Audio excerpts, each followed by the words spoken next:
Hey there, community leaders. Imagine a world where every community thrives, where each individual has a voice and every effort creates a lasting impact.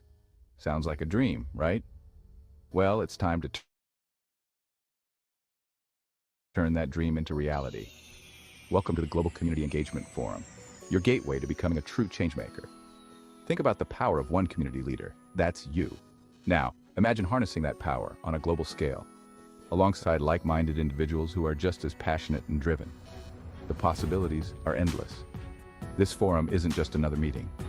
It's a mission to engage, empower, and elevate communities all around the world. You'll gain insights from global partners, learn from impactful training sessions, and discover innovative business development strategies. But more importantly, you'll be prepared to make a real difference. You'll be equipped with the tools, knowledge, and network to transform your community and inspire others to do the same. Picture yourself leading initiatives that tackle pressing issues, creating programs that uplift your neighbors, and driving sustainable growth in your area. This isn't just about making small changes, and it's about sparking a movement. Now you might be wondering, how do I get started? It's simple. Join the Global Community Engagement Forum. Connect with passionate leaders from all corners of the globe. Share your experiences, learn from others, and start building a brighter future. By participating, you're not just attending an event, you're becoming part of a global mission. A mission dedicated to making the world a better place, one community at a time. So what are you waiting for? The world needs leaders like you. Leaders who dare to dream big, act boldly, and inspire others. The Global Community Engagement Forum is your platform to do just that. Join us and let's make a difference together. Because when communities thrive, the world thrives. Thank you for listening, community leaders. Dude, let's get out there and change the world. See you at the forum. But one Wow. thing that So Maribams whilst you are and you, providing Jarvis, for and the Mike family, can you have to tell protect the family. Eliseo and Barbara So that that is once you why learn life human insurance rights, comes in it's in your DNA. It goes because into your blood. Oh, good good morning, good afternoon, wherever you are in the world. Again, is another top edition here talking about religious freedom as it relates to human trafficking and domestic violence in the world. And wherever you are, you're welcome to community engagement. Well, community engagement is a 1 hour probably short, and we're going to be opening this show coming up, and workshop is going to be live. Um, that we are really ready up for promoting um, well freedom, peace, and justice for all. Learning today, leading tomorrow. And when you think about how do we learn today and how do we apply it tomorrow, if you wait on the launch of my book, the final uh, conclusion, that book, the 20 chapters in section one, is about, it's just all about practical or application, question and answers, where you are going to really uh, take actions when you feel that people who are being marginalized, they are voiceless, and speak for them.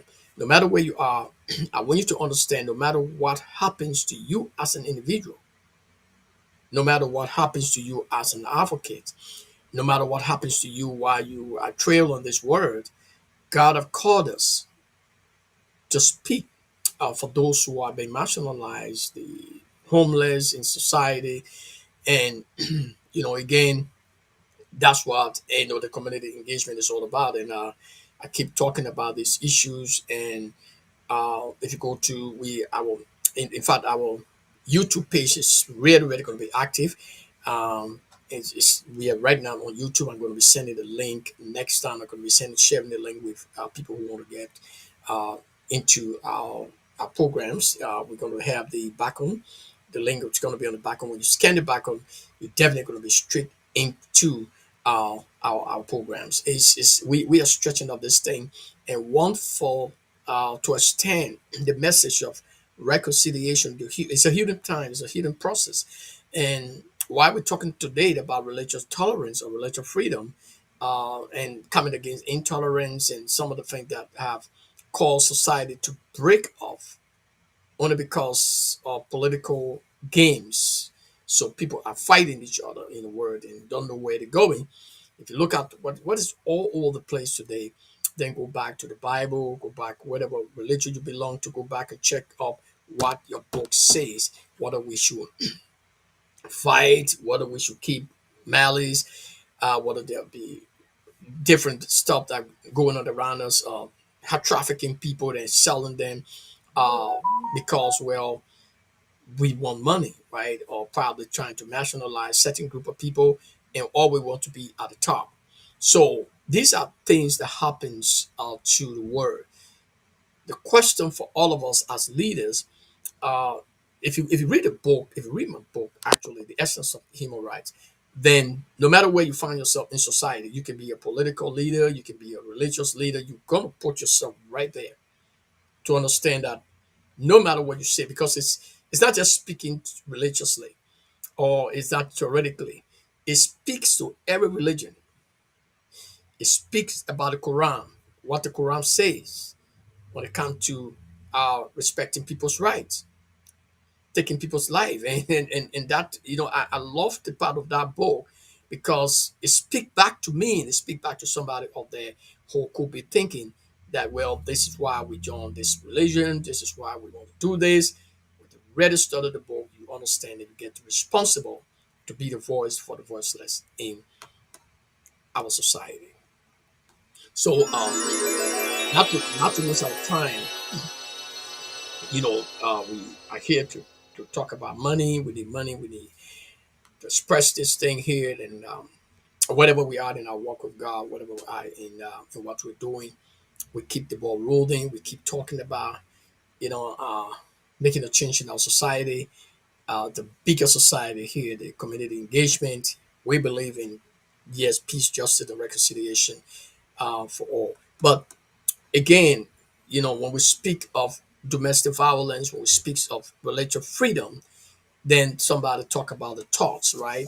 Freedom of thought is talk about we all have the right to meet, right? When it comes to, well, gathering, meet together. In 18, chapter 18 of the Declaration of Human Rights, we talk about freedom of thoughts. That means freedom to believe. You might be thinking, well, I believe in this, and I don't want for nobody to force me to do this. Even though I was born as a Christian, I was born as a Muslim, I was born of it, but I believe in this. That is where we come when we come to talk about religious freedoms. Sometimes we see some religion that is against, well, probably people going to another religion and forgetting that taught that word freedom of thought from the very beginning of the Bible, and whatever Quran, whatever thing you honor, go back and read it. Because you see, the reason the enemy is using religious freedom or probably tolerance, let me put tolerance, and using intolerance is because the enemy knowing very well that if we are intolerant, to be intolerant means we feel that I can accept you because you are a Christian. I can accept you because you are Muslim. I can accept you because you're the Buddhist and whatever. Okay, that is intolerance. So when we speak about right now, we know what's going on in the world about, and people getting their eyes getting to open to see what is really happening that are causing clashes. And I want to thank God for the president. Why it is true that there are some parts of our propagating this whole thing called human rights might not be right, in his side when it comes to that, but for the people, okay, the Burkina Faso leader, we pray that God give him the strength, but understand some part of policies when it comes to the global world we live in, even the Bible, even the Quran, whatever thing that we believe in, because he have applied freedom when the leader of Saudi Arabia will tell him, well, build 1,000 mosques. He said, bring hospitals, let build hospitals, let build schools. He might not be right in everything he's doing. He might not have the credit by international, but when you look at that part of what he put in is religious tolerance. Because let me tell you something: when somebody says, "Let's build 1,000 churches, not schools, not library," then I will tell them, "Well, we can build it by means of propagating the gospel. We don't have to use force to build it because we want to suppress." You see, we need to realize the word related tolerance, which means that when people understands what it means to be tolerant, to accept, to open our arms, not because we open our arms that we might not know to prevent security or some future occurrences. No, is the fact that everyone has the responsibility to make choices, and choices are made based on our understanding about that relationship we have with God. And there where we are when we talk about religious tolerance, when the entire word talk about tolerance, when it comes to the Article 18, Article 19 speaks about freedom of speech. 20 talk about gathering.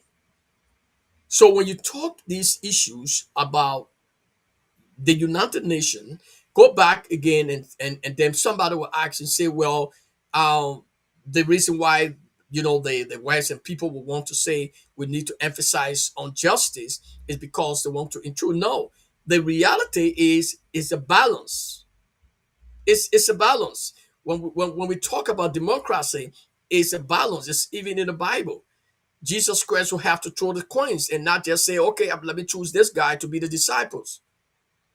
Why he threw all the coins? So for fairness and for us to understand where we are in our walk with humanity, no matter where we are, religious freedom is one of the things intolerance have brought in order for us to struggle, all because of some political games.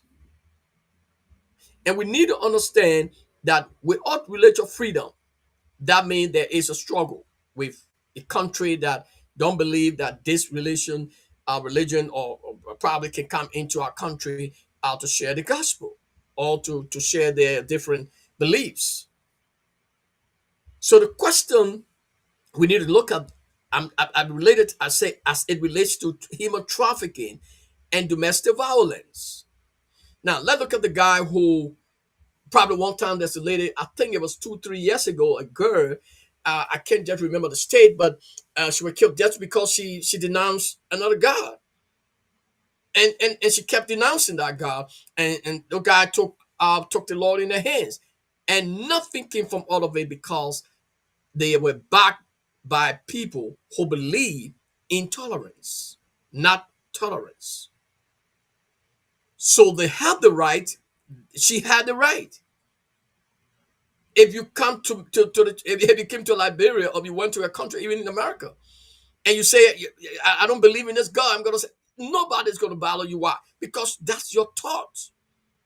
You're gonna be free one day, probably walking on the street and see somebody preaching, and oh, I like Jesus. I put my hands up.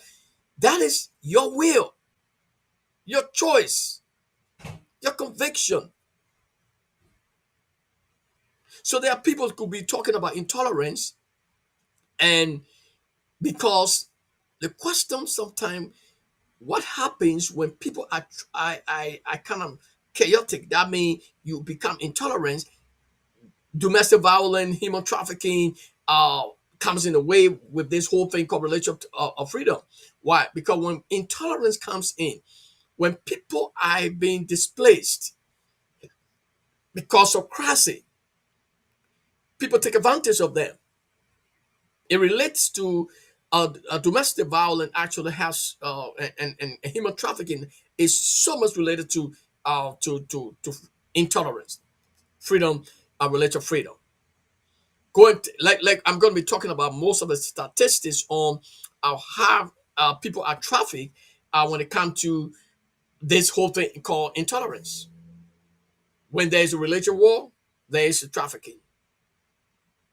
So it affects actually people who want to live their life, and they can't go about living their life because somebody's saying, well, we can't accept you to come with a Bible in Iran or in some other countries. So that is intolerance. So the question about why that probably a man traveling with his Bible with just the tools or nothing, and he claimed to be a Christian. That is will, that is choice. Or a Muslim, that is a choice. So you as a person looking at that person making that choice, you got nothing to do with, well, okay, you got to come to me, because it is me. I'm your father. You got to claim to me. You don't go to be a Christian or a Muslim. You got no. That is being you infringing on the rights of the choice of the person. When we were talking actually in Liberia, when we were speaking about this thing where worshiping in school building, public school, and the government put hot to it. That is, I have the communication. I'm preparing it, and after the conference in September, we're going to be submitting that document to the government of Liberia. The document is very important to address the issue of religious tolerance when it comes to where we are in not just religious tolerance, but the fact of about worshiping in the public school. So there was some foul play when people will discuss an issue where the public building that is for the people can use in order to exercise their rights. So it was kicked off because people didn't understand the political game that was played in that it was a big foul play, right? And we need to go back. We are Liberians. Besides being Liberians, we understand rights and responsibility. Besides being Liberian, we must also understand that that is an infringement. That is a violation. To stop any religion from worshiping in the public building, not being owned by them. No matter what, the building is not owned by them. The building is not owned by them. Never would that building be owned by them because they worship there. So there were, we need to speak and we need to talk about it because it's very important. Not just talk about it, but address it so that government can take action because action needs to be taken. You see, and now you can see that what would have been the problem when you would be saying, well, we got some guys, insignificant boys. Listen to this thing here. It's not about maybe Islam or Muslim. No, it's always about religious tolerance. It's not just about, well, another person who is not a Christian. Okay, right in Christendom, right among ourselves, we are intolerance. When you go to the school building or go and say, or to anywhere in the world, and say, okay, these guys kept worshiping in this school here, and I think we need to pull hot to it. But who kept worshiping there? There where the politics were played, and we need to go back and visit as we is one of our key discussion, because everything that we're doing in that conference is to find solution to something that we highlight or highlighted. Okay, and we need to begin to address. Look, when you read a book that I'm writing, it's completed. But if you read that book after the launch, I will tell you the truth. If you go by that book, there will be no need for us to fight. You see, intolerance is a breeding ground for chaos. Because if you don't like this person, thoughts, maybe the way they want to worship, the only thing about being intolerant and the only thing about religious freedom is about if the thing is not harmful. Let's say, for instance, a man said he's a Christian, right? He built a church, but then in that church, he hosting young girls out going to homosexual stuff, which is he's gonna be bound. Why? Because that is not the goal. That was not the purpose that the play called church. And that's why we're going to be addressing within that conference. It's not a conference that's going to be held for Liberia, for the entire world. And we're going to write a position statement to all nations that is affecting, and it's going to take effect. It's going to, with those civil society leaders in those countries, it's going to be highlighted so that they can know that it's wrong, it's intolerance, and it's a breeding ground for chaos. So these things have to be addressed. You can't stop people from worshiping in public building, government-owned building. You can charge them, you can have criteria. That means people have to pay, which they were doing. If you don't pay and you don't go by the order, you take them from there. But that should not be a halt. You are showing harshness against religious groups. We're not talking in specific or Christian, no. But one of the reasons, if you do your study very closely, that affected that particular situation that the government at the time of Ellen Johnson Sirleaf agreed to that, is because some politics were there and people funded big churches, which I'm not going to call names here, because I know I encountered with them, I went to meeting with some of them, and you can see within their group how many breakaway is going on because it is what they are doing, destroying the church. That's what dragged down the church to that place, because it is what was in their heart now is manifesting inside their own church. Started it with no worship in school building, religious tolerance. We call ourselves Christian with, but they started other people who were on it, and we know that were pushing politically. They are not Christians. So the Christian didn't understand what was going on, and they agreed. The Ministry of Education at the time, and they say, okay, we need to stop our school from worshiping in all MCS or public school building from today. And it is not made into law. Our lawmaker need to visit it, in which we are taking those actions.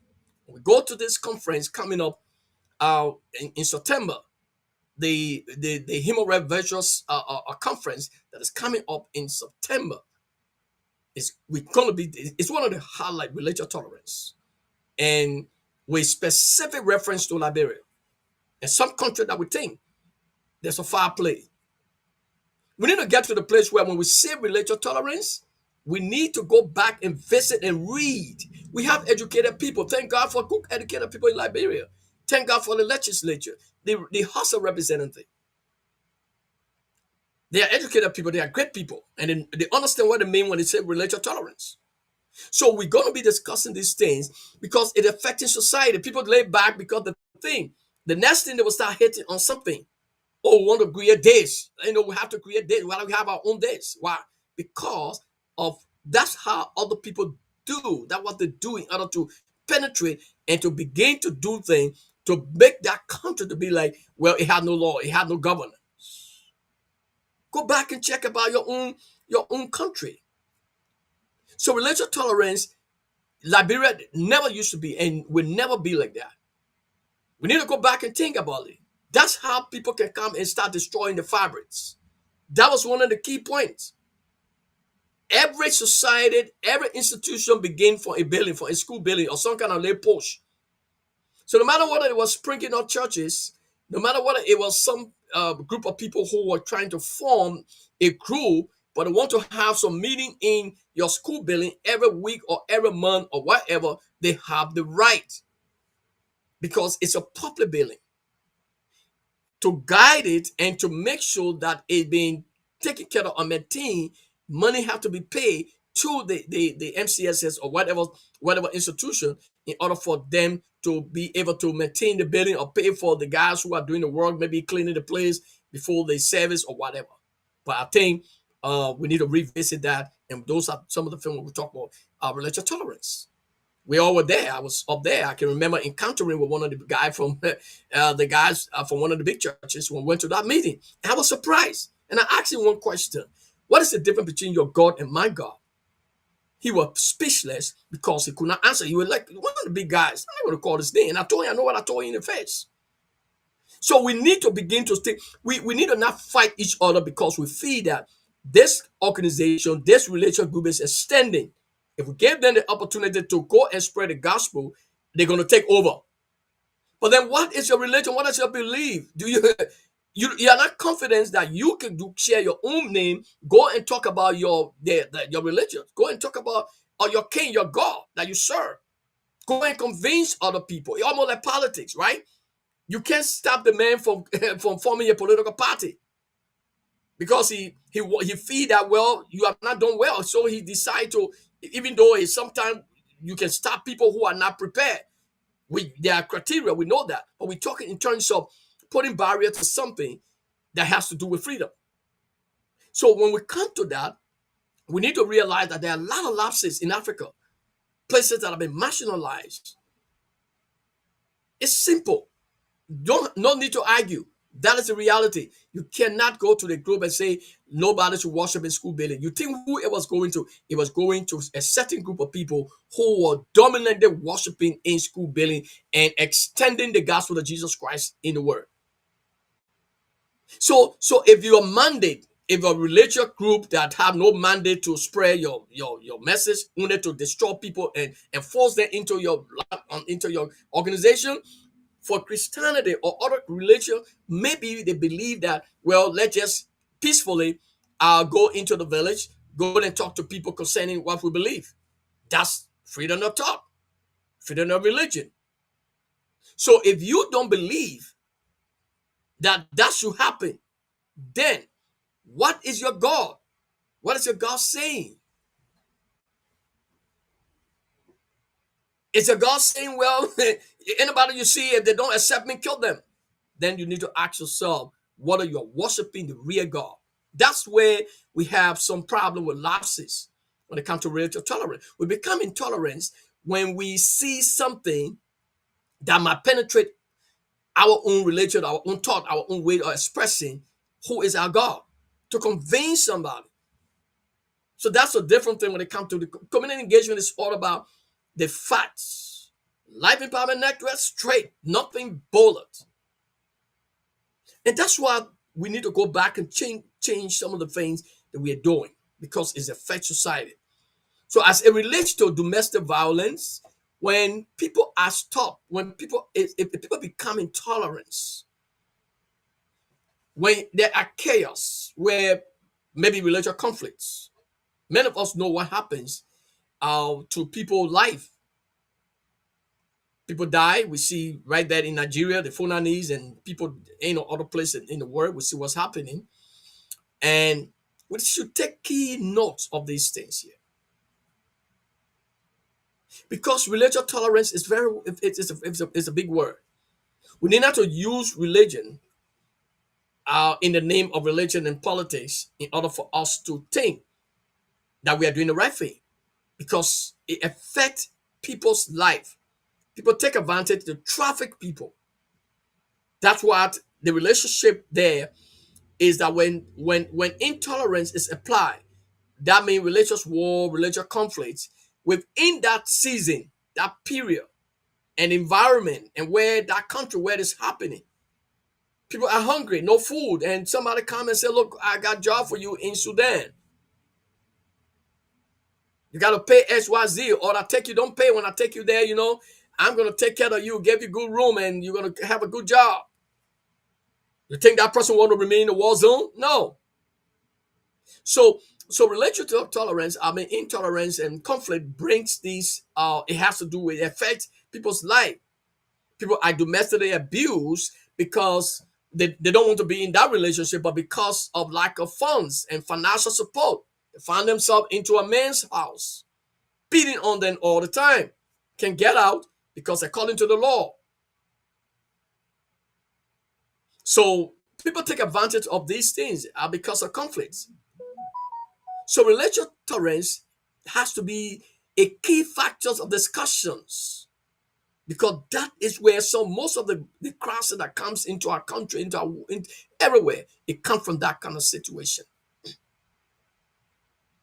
So again, I think that politics is one thing, and the next thing we need to understand, if we are intolerance, it's a breeding ground. It's a breeding ground. Right now, we need to pray for our government. We need to pray for whatever thing, because government is really pushing up doing well. For the picture we're seeing, we need to pray for our country. You see, there are things going on in the world that people are not looking at closely. If not all of us, when we come to domestic violence, people have been trafficked within that because they're afraid of their husband or spouse is beating them up, and good information comes to them. You think they want to stay in that environment? No. Why? They were domestically abused already. They got into trafficking by somebody else. They get into the more worse situation. Why? Because of the confusion. When people are confused, when crisis is around, people were selling their houses for a bag of rice, land for a bag of rice during the war. They didn't know that the war was going to succeed, of society, I mean. And then things would come back to normal. But it was in a crisis. They didn't have time. They met the choices. They will have to make some choices, even though sometimes those choices, we need not to sell our little piece for the piece of bread. But this is where we are in the world. This is where we are in conflict resolution. Find yourself into a situation. In more cases, people who are not qualified will become people who will be ready, be molested and be provoked, and the provoked means probably people will use them. They become vulnerable because they are not satisfied out of jealousy, envy, or probably uneducated, and want to say something done in order for confusion. So again, if you look at the entire situation in the world, we pray for our country because our country is a little down, way down, a little country right there, but very powerful people and loving people, and you know, but we need to take some precautions and some of these small little talk around about you know these Fulani guys and all kind of stuff. We need to pray for Liberia, and let us not look at religious tolerance to be something against any religion. No, religious tolerance is open. It's just the key. The key definition is open to all. Express your thoughts, okay? But don't take advantage of the next person because of your thoughts, because they don't want to accept your thoughts. They don't want to accept what you believe. So don't take advantage of them and force them to accept what you believe because they're not going to accept it. So you're going to destroy their life, or maybe force yourself. That is not religion. That is not about God. That is about a different cults or some kind of thing that is only trying to pretend to be a religious guys, disguising themselves and not really being the reality that they have a God that they believe in. So you see, we need to express this God as we propagate whatever message we have to go to win soul to the gods. As the Christian also do. They go down and they go to villages, they share the gospel. Just sharing the gospel. So we need to understand that in order for us to be at peace when it comes to religious tolerance, because when people are stopped from doing certain things and there is a chaos, it helps people to be trafficked. It affects people's life. They are trafficked because they don't want to be in chaos. They don't want to be in confusion. Their life is not going to be improving. And some of us spend our whole life in the war. That 12 unbroken years plus after the war, it has to restore, gave a setback to many people who were younger. We were out of school, coming out of school in the 90s, 1992. There was always crisis within 2 years, 1 year, and within a 12 years period, there's a breakdown in our society. So when we see the rebuilding process, we thank God. We keep praying for our government, our people, because what? Because we came from afar, and we don't want to hear anything concerning breeding ground for chaos. Although on the other side, help other people to crown over in the state and whatever life they are living, but some people well, we're affected. We lose our parents. Some of us lose our father right there, right in high school. We have to support ourselves. Our mother will have to focus on some of the kids that, well, mostly on our big brother and other people who, well, were necessary at the time. She couldn't do everything because she was just a mother. But we did not mind that. We kept pushing, and we keep pushing until we are getting old. So my advice to all of us as we, going about this whole thing called religious freedom and the tolerance about each other. How do we welcome people, and how do we see the environment that we live? How do we welcome people into our relationship? Because for I know that Christianity is relationship. It's not based on religion. Christ expressed that we're only called Christians because the unbelievers saw us walking and doing the things that, well, Christ did. But in reality, if you check back and see, we are people. Christianity is relationship. So if you are making relationship based on, well, propagating the gospel of Jesus Christ to bring people to Christ to know Him, and so as we propagate the gospel, like the Rosa ministry, actually we'll be going up there and spreading the good news up down to part of America, and that the gospel will go forward. It's going to be in September. We also want to say, well, again, Brother Mark, you're most welcome. It's a kind of program that is full important coming up in September, and I want to again say, coverage of the van that was kind of inspired through our advisory team and how they thought that it would be the safest way for us to do the crusade across America. Our intention here at Roadside Ministry is, number one, is the foremost is for us to carry the gospel of Jesus Christ across our great nation. As we have planned for almost a year to make this run called the Great Crusade across America, we'll be going from the east coast of Tennessee, North Carolina, all the way to the west coast of California, traveling Interstate 40 in approximately 40 days. That's 20 days there and 20 days to turn around and come back. In making two events, one event is we will stop at okay, and just we are going to be showing and propagating, man, talking about whatever thing. If you bring your flyers, we're going to be promoting you and whatever, and pay some money, and that's what we all need to do to promote the gospel, to promote whatever relationship you have with God, whatever group you are part of.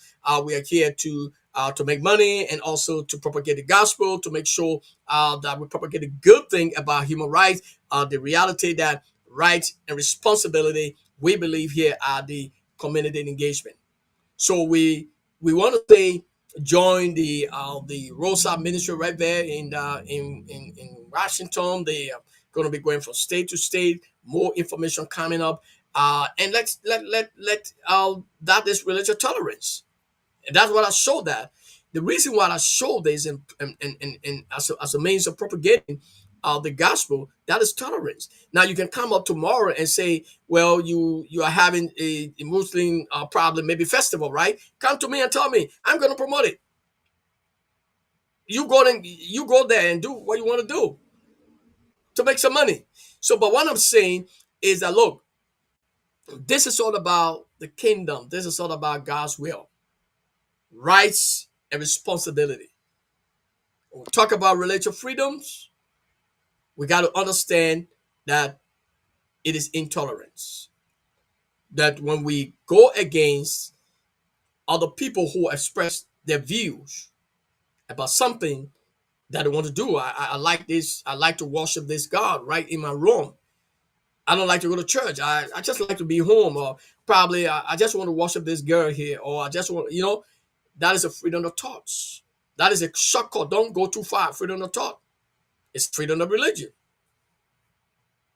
So that person who want to worship the thing they believe in should not be hindered as long as it's not harmful against maybe the human race or against another person.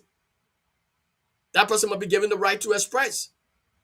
So, in as much as we are propagating the gospel, going from nation to nation, or probably the Quran, whatever thing that we are expressing, we are free. We should be free in any nation.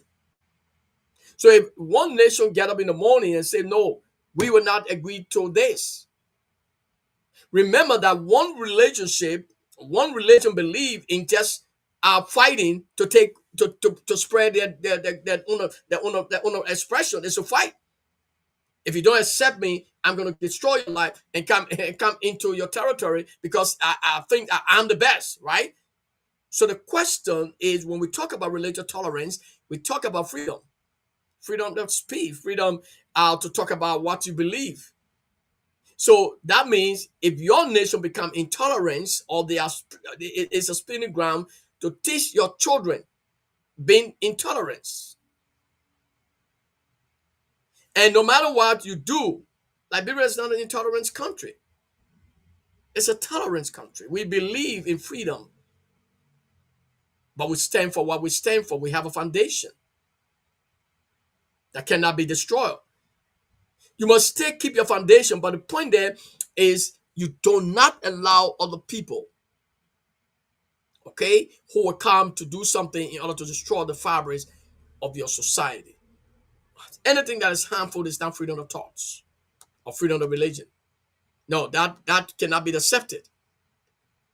So if you believe in the freedom of probably a movement of freedom of speech and whatever you believe in the holy. Speak your mind. I'm coming up here probably talking about issues about religious freedom, domestic violence, human trafficking, and we've been talking about this thing for years, right? Somebody will say talk is free, but you know that somebody have been actually rescued from the talk. Somebody have gotten understanding and have some reasons to set back, okay, or withdraw for something that they were doing as a result of the teaching, as a result of the education. When we talk about rights here at the community engagement, we talk about rights and responsibility, not just right. The reason why we are split, and I was talking to somebody, and we're talking about culture. Any nation in the world that does not have a culture is like a book written without a chapter. It's chaotic because a culture makes you to have principles and code of ethics. So if you have a group, well, okay, our nation is built on these principles. We don't have there's no code of ethics. There's no this, and people just can live any life and anything they can do, well, to bring whatever thing they want to do. So if you have these principles, a culture that you claim to a culture, that means you have a system, a culture that respect your mother, your father, and so human rights. When people speak of human rights, sometimes, and I see people really not applying the word rights and responsibility because, well, they don't have a culture, they don't have principles. When you have a culture, it means that I'm not going to allow you as a person to speak to me because I born you as my child, as a woman who carried a child for 9 months. If your child will look in your face and say, "Leave me alone, I can do anything. Don't talk to me again." And I watched one of the video. I was really wanted to see this guy, and thank God for many officers here in the state. This little child, I've called the police and said my mother beat me. Well, he thought that the guy was going to back him. And when I asked the child, and he said, "Oh, why you call for?" He said, "Beat me because I didn't study my lesson." Whatever. He said, "That's all." But why you think she would not beat you? So there is a discipline, but people don't realize that it's here because other people don't see it happen, so they don't realize that they have a discipline. Jesus. So you have a responsibility as a child. You have rights. You have responsibility to take actions that is going to make your parents to be proud of you. So we need to look at rights and responsibility if we take decisions based on thoughts, how we feel about life. We want to join some group, we want to look like our friends, peer pressure that's scaring us, relational thoughts. Well, we might be worshiping another God.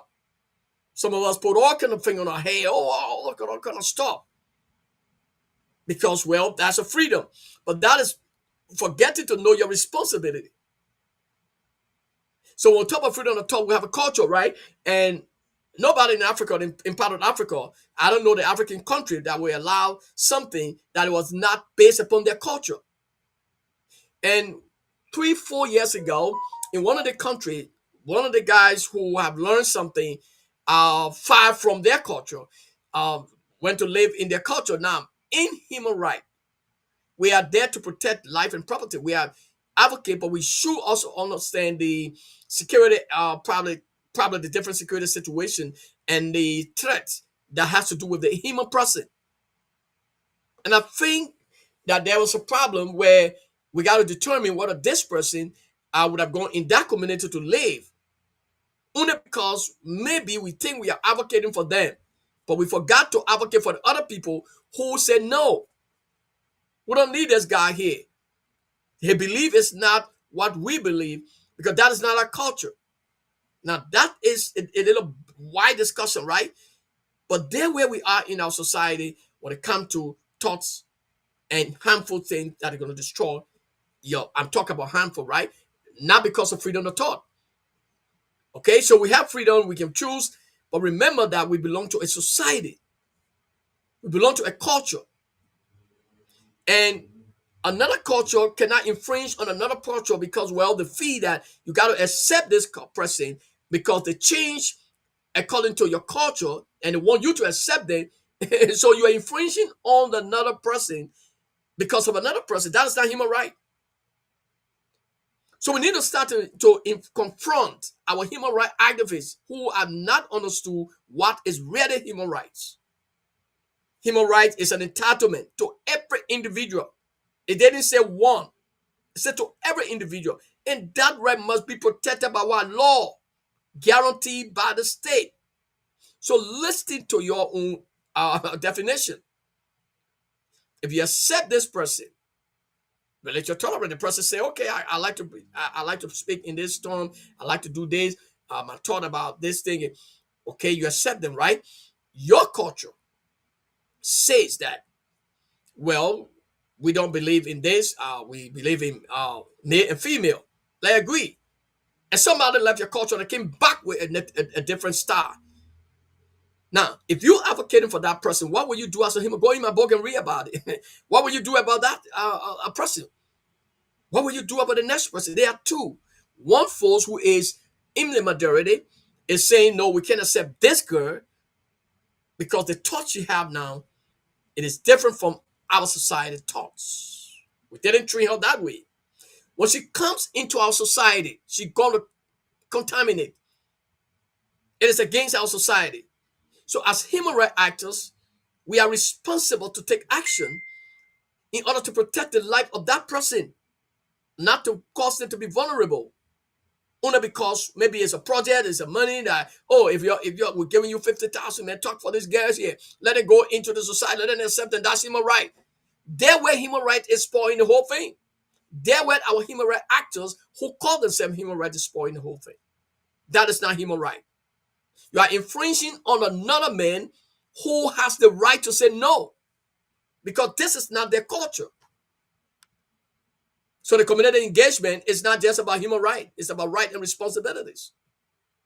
Because remember that the enemy, that people who know very well strategically that if those things happen, it's a breeding ground for crasy. So to keep us into crasy, make us divided. And there where we have to come back again. So this institution, what God has been speaking to me for years, is not just an institution that come upon, oh yes, we human rights. It's a human right base, justice, peace, and equality. You cannot go back and read the book again, how we keep saying it.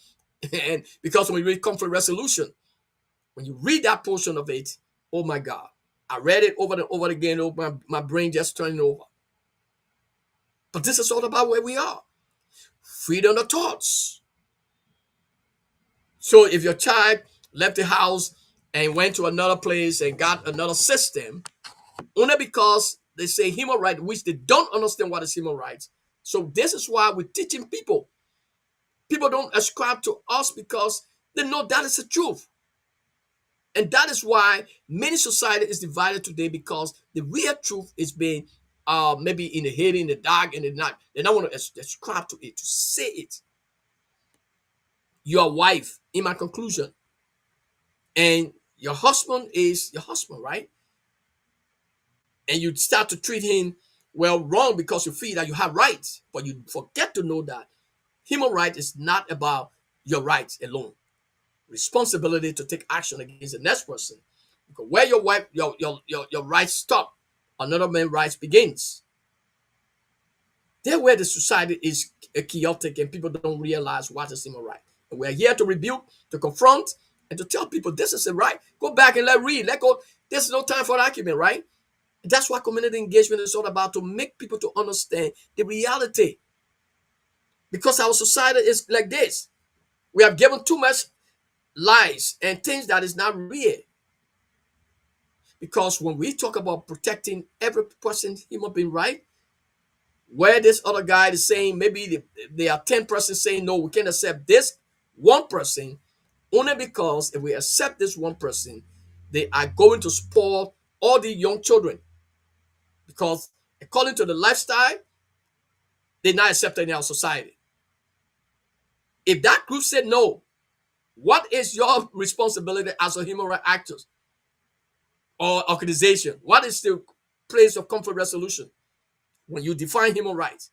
So you will be talking about protecting the rights of that particular community, and also protecting the right of that person who you will not have to make vulnerable, only because maybe you got some project that tells you, well, they got to go there because they have right. You got to force them in the society because you know that they're right. No, that is not human right. Human right is an entitlement to every individual. And this right must be protected by law, guaranteed by the state. Every individual. So the next people have right to say no. Why they have right? They justify it that this is our culture. And our culture is not harmful. And the Bible speaks about it. Once it's not harmful, according to human right, you don't have to infringe on the right. That is their culture. So if you force this person on them, we talk about culture and like what we did, economic, social, and cultural right as a human based approach to development. That certificate, I got that. I got that expertise. I went to training and I have an expertise beside that. So that is an approach to human based approach to development. We can't be talking something and forget about the basics. So if we have forgotten, let's go back. Human rights actors, all of us who probably we showed up, we become big giants like human rights actors. But let us not debate, because that is not human rights. If you say, well, we got to put these guys right there, or they girl to go in that society because, well, she writes that her right, that's the other people right to tell you that no, this is our culture. If we bring her here, we're going to destroy her or him. What would you say? So when you force her there, that means you're not in the interest of her, you're in the interest of the money. We need to desist from that as human rights actors. That is the reality. That's what's been happening in our society. And men were going to make choices that they know that that choice is not going to be accepted in the society. So the consequences to bear, now you want him to be free from the consequences, and go down to the place. Jesus Christ found the woman that was made with sin, right? She said, look, if any of you guys didn't sin, throw the first stone. They ran away, but Jesus told her, go and sin no more. Let us realize something as we speak of human rights. We are missing some marks. We are not telling the people the truth. We need to come back again and read that human right is an entitlement to every individual.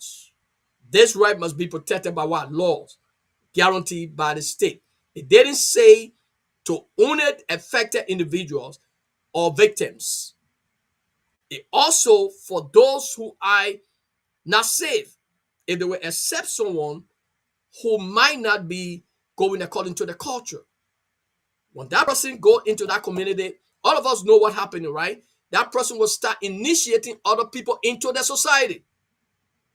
What happens? It becomes chaotic and they start taking colises and things. Who brought the chaos? It is us, we the human rights actors, who are not taking stand for the right cause. So the community engagement, if you don't want to give a project, fine. If you don't want to support us, we agree. But this is where we are. And this is what society needs to look at. And that way, many of us are missing the mark. Join us in our conference, in the virtual conference coming up in September. It's going to be a tough conference because we're going to speak it up. This is the reality. This is what's spoiling human rights. When we talk about democracy, in my conclusion, and we're going to be talking more about it. And somebody said we need not to have democracy because, well, democracy that will bring problem. No, it is the mentality of the people that might be leading democracy, or the mentality of other people. But democracy is even from the Bible, even from your Quran or whatever thing. If we leave it open, that somebody just say, okay, they will just be a leader for the rest of their life. No, that is not democracy, which is chaotic. It's not balanced. It's still going to be a chaos. That's what democracy is all about. It's not about using the other person in order to get your accomplished. It is only because of the mentality of other people who don't really believe in democracy. So we need to understand all these things. Learn to lead. Learning today, leading tomorrow. And that is our code. Follow it up for more, and let make the world a better place. We are not here to talk about issues that is not going to help people to develop. When it comes to Life Empowerment Network, we talk about the reality of the gospel of Jesus Christ. When it comes to the out of this whole thing of community engagement, we talk about human rights, peace, justice, and equality for all. This is the point. Nobody will tell you tomorrow the legacy that we are living. Somebody will point back to it. Oh yeah, I used to listen to one guy called Jarvis, even though he didn't have a large crew or congregation or whatever.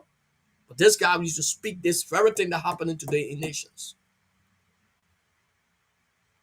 So conflict resolution has a lot of the pillars. I name all the pillars in my book. Read that book, Essence of the Essence of Human Rights. It's coming up soon, and I'm going to be launching it. I think it should be in October or the end of September. I don't know yet. It's going to be determined by the company and whatever things come out. I believe in God. I know I went through some adjustment, but I believe that God is doing something for something. And this is a time to promote. I'm going to be talking more about the LSSC and some of these different businesses. We want to make money with it. We are creating jobs and want to create jobs for ourselves, want to be strong, want to create jobs for you, and want to make you to feel that, look, living a life free from molestations, things that will not be healthy for our communities. It is left with us to project that future and know that God is faithful. God is so faithful, and we can make a big difference in our society. God bless you, man. And I'll see you next time. The next time we'll be talking again is this week. Yes, Saturday, we will be talking about, Christian family, marriage and intimacy. Join at 4 o'clock tomorrow. And I know that probably tomorrow is going to be busy in Liberia. All of us will be enjoying. At the time, you're going to be at something like 8 o'clock in the night. But whatever you want to join, it'll be good for you. But I'd say we're going to that level. And by way of information, we're going to be launching up the podcast live. We have a radio on Kane's Radio, and we're going to be launching this app in 14 days. That app is going to be coming up, and those of us who want to have the app is going to be, you can be in the village, you can be whatever place you find yourself. Once you touch that app, you're going to be live on the Voice of Peace, and then also I'll be live on videos.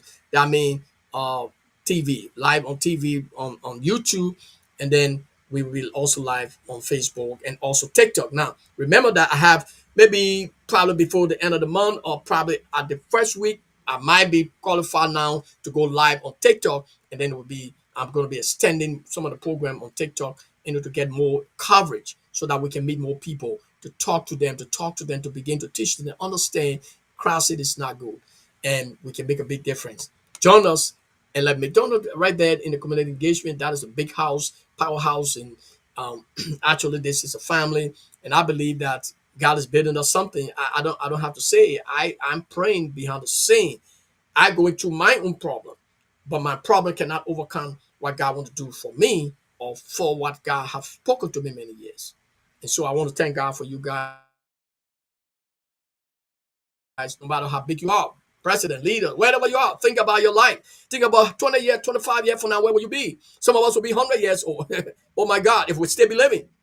15 years from now, some of the big guys around here will be gone. So let think about those times. Let us not be thinking about well now, because now is for if we think about the now, let's build on the now for the future, because the now talking about the future. Our children will not come and somebody tell me we don't want to hear the name Jarvis again because Jarvis was the wicked guy. Think about this, leaders all over the world. Think about this. If your grandchildren will be stopped or will be harassed or to be told that Jarvis was a bad guy. So Jarvis and the name called Jarvis around, or Jarvis best man, you guys don't like Jarvis coming around here. That is legacy. So that's we build our legacy, that's we build our culture, that's we build everything. Let us build it with conscience. Because we're all living this world. We're watching one great leader who was in Saudi Arabia sitting there and something, he was gone. But he was one of the great leaders that bring chaos on a need. Religious tolerance, religious war have killed and destroyed many lives only because people use that thinking that they are using it real and use it as political means to destroy African leaders. African leaders are destroying themselves. And we put blame on people that got nothing to do with that. We're destroying ourselves. Let us pray for the nations that are breeding ground for chaos, to destroy nations all over the world. Let's pray for them because all of us will leave. Many times I will tell you, maybe some of the guys will be regretting.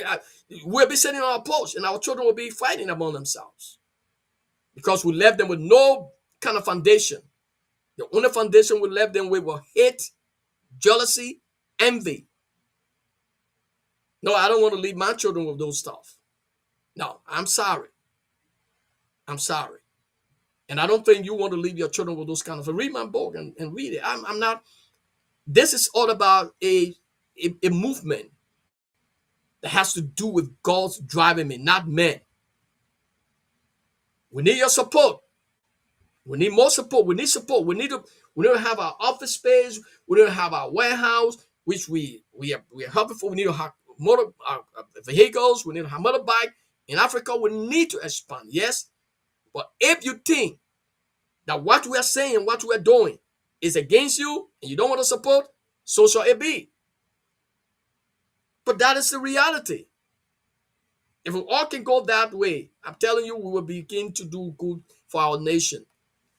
We don't need to brag, because even if we beg you and you gave us a piece of bread, that bread will finish. But it will be a breeding ground for chaos. Only because we accept the bread. Because we're dying. Because we wanted to build our mansions that we are living here. Only one room we'll sleep in at a time. Only one car I'm going to drive at a time. Let us begin to look at these things for better society. Not to begin to think that we are big and we can be proud.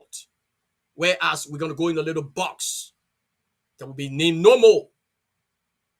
All these riches that we are accumulating, killing each other, destroying life and breaking down things. It's just going to be in one little box. That powerful person, whoever in the world, it's just going to be in a little box. But the legacy remains. Martin Luther King legacy remains. Name is all over the place, and people want to follow us. I don't have time for people what to say about what's going on. I don't have time for what God told me to do. You have conscience. You can hear some of the things I say. It's just a reality. All the people we knew, some of them we knew before, used to be powerful. We knew them. Where are they? They're gone. So the breeding, you are breeding ground. I beg you, man, wherever you are, you can be king, you can be whoever in the world, you can be the prisoner, you can be wherever you find yourself, man, a lady, or whoever you think you are. You give drugs to Liberians, and you find yourself in the church, but you're giving drugs to Liberians. It's a shame for your family because you thought it was a good thing to destroy the young people. And I guess that your children will not be among them to take one of those drugs. Let us think about these things and make a big difference in our society. God bless you.